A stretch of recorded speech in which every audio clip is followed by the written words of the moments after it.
പഴശ്ശിരാജ. പഴശ്ശിരാജയുടെ പൂർണ്ണ പേര് കേരളവർമ്മ പഴശ്ശിരാജ. പഴശ്ശിരാജയുടെ പൂർണ്ണ പേര് കേരളവർമ്മ പഴശ്ശിരാജ. പഴശ്ശിരാജ ഏത് രാജവംശത്തിൽപ്പെട്ടതാണ്? കോട്ടയം രാജവംശം, Koothuparamba, north Malabar.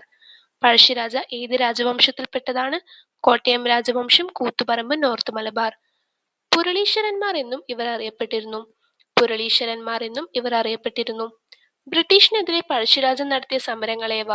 First Pazhassi revolt 1793 മുതൽ 1797. സെക്കൻഡ് പഴശ്ശി റിവോൾട്ട് 1800 മുതൽ 1805. ബ്രിട്ടീഷിനെതിരെ പഴശ്ശിരാജ നടത്തിയ സമരങ്ങളേവ? First Pazhassi revolt, second Pazhassi revolt. പഴശ്ശിരാജയെ ബ്രിട്ടീഷ് രേഖകളിൽ വിളിച്ചിരുന്നത് പൈച്ചിരാജ, കെട്ടിയോട്ട് രാജ. പഴശ്ശിരാജയെ ബ്രിട്ടീഷ് രേഖകളിൽ വിളിച്ചിരുന്നത് പൈച്ചിരാജ, കെട്ടിയോട്ട് രാജ. കേരള സിംഹം, ലയൺ ഓഫ് കേരള എന്ന് വിളിച്ചത് സർദാർ KM പണിക്കർ. കേരള സിംഹം, ലയൺ ഓഫ് കേരള എന്ന് വിളിച്ചത് സർദാർ KM പണിക്കർ. പഴശ്ശിരാജയുടെ പ്രധാന സഹയോദ്ധാക്കൾ ഇടച്ചേന കുങ്കൻ, കൈതവത്തു ശങ്കരൻ നമ്പ്യാർ.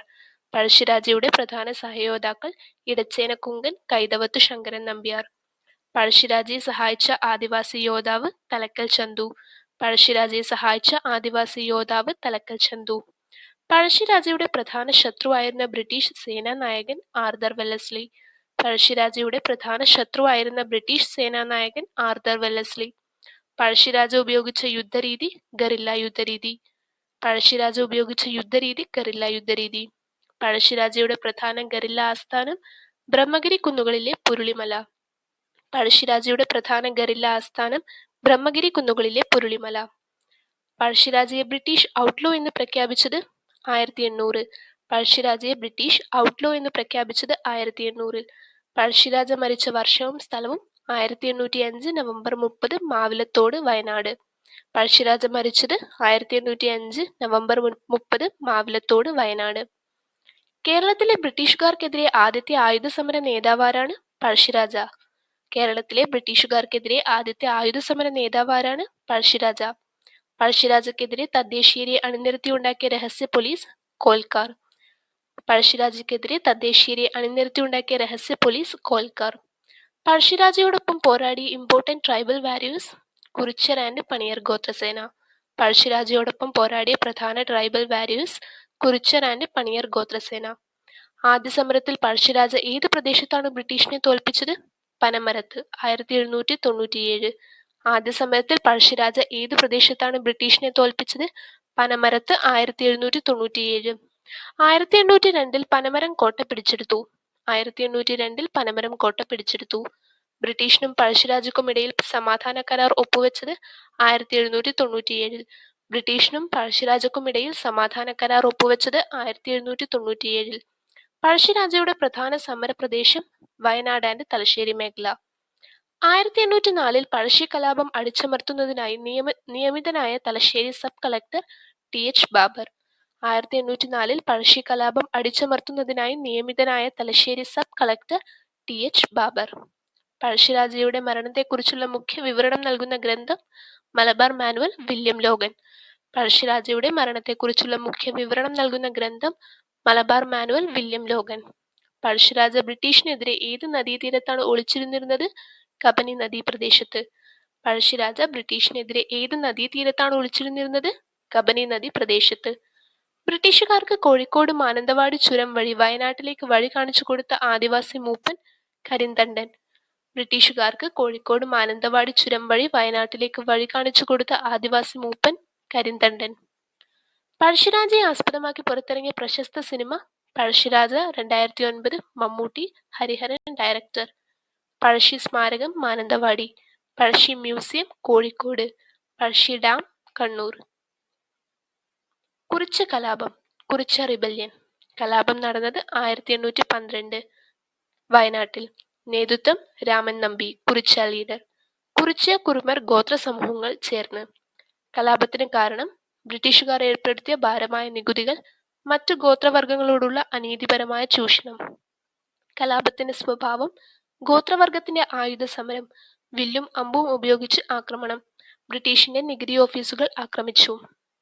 ബ്രിട്ടീഷ് പ്രതികാര നടപടി, സൈനിക ശക്തി ഉപയോഗിച്ച് കലാപം അടിച്ചമർത്തി.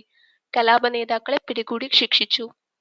പ്രാധാന്യം: കുറിച്യ കുറുമർ ഗോത്രവർഗങ്ങളുടെ ഇന്ത്യൻ സ്വാതന്ത്ര്യ സമര ചരിത്രത്തിലെ ആദ്യത്തെ വലിയ ഗോത്ര കലാപങ്ങളിൽ ഒന്നാണിത്. കുറിച്യ കലാപം നടന്നത് എപ്പോൾ? 1812. കുറിച്യ കലാപം നടന്നത് ഏത് ജില്ലയിലാണ്? വയനാട്. കുറിച്യ കലാപത്തിന് നേതൃത്വം നൽകിയതാര്? രാമൻ നമ്പി. കുറിച്യ കലാപത്തിന്റെ മുദ്രാവാക്യം വട്ടത്തൊപ്പിക്കാരെ പുറത്താക്കുക. കുറിച്യകൾ ഉപയോഗിച്ച പ്രധാന ആയുധം വില്ലും അമ്പും. കുറിച്യ കലാപം നടന്ന പ്രധാന കാരണം ബ്രിട്ടീഷിന്റെ ഭാരമായ നികുതി ചുമത്തൽ. ഏത് ഗോത്രവർഗമാണ് കുറിച്യ കലാപത്തിൽ പങ്കെടുത്തത്? കുറിച്യ കുറുമർ. ഏത് ഗോത്രവർഗമാണ് കുറിച്യ കലാപത്തിൽ പങ്കെടുത്തത്? കുറിച്യ കുറുമർ. വേലുത്തമ്പി ദളവ. തിരുവിതാംകൂറിൽ ബ്രിട്ടീഷുകാർക്കെതിരെ പോരാടിയ നേതാവ് വേലുത്തമ്പി ദളവ. തിരുവിതാംകൂറിൽ ബ്രിട്ടീഷുകാർക്കെതിരെ പോരാടിയ നേതാവ് വേലുത്തമ്പി ദളവ. വേലുത്തമ്പി ദളവ ജനിച്ചത് തലക്കുളം. വേലുത്തമ്പി ദളവ ജനിച്ചത് തലക്കുളം. വേലുത്തമ്പി ദളവ ജനകീയ പ്രക്ഷോഭം നയിച്ചത് എന്തിനു വേണ്ടി?